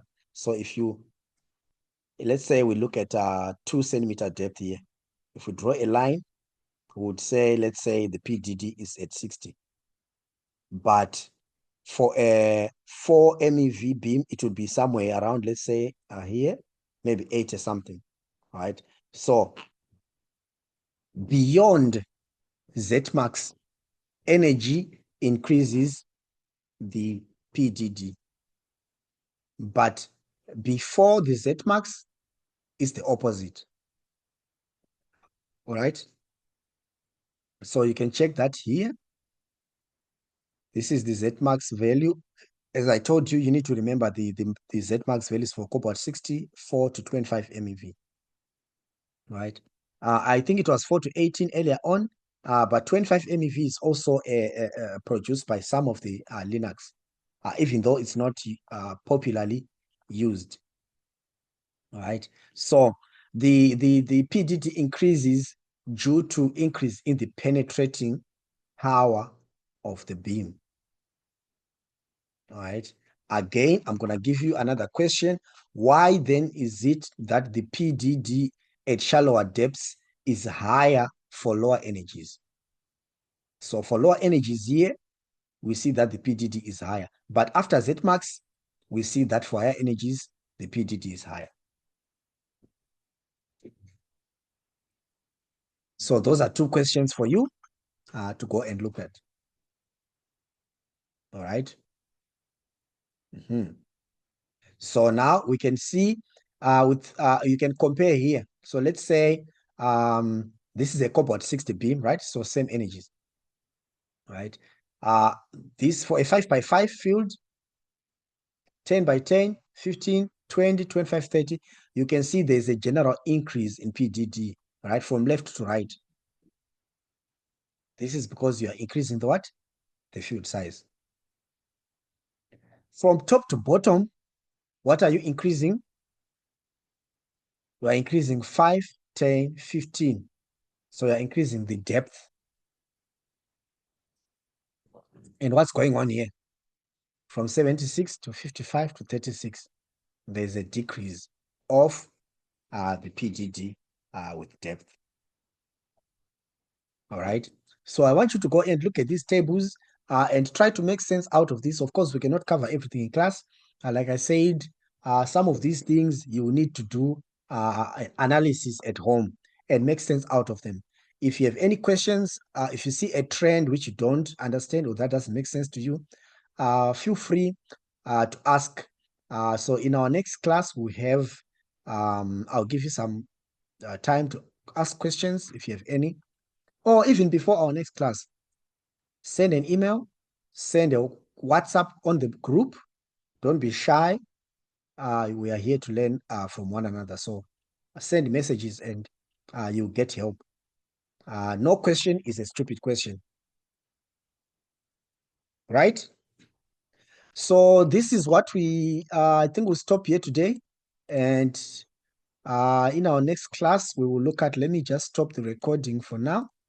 And then I'll just discuss with you what we are going to cover in our next class. So our next class, obviously, next week, same time, same link. So let me just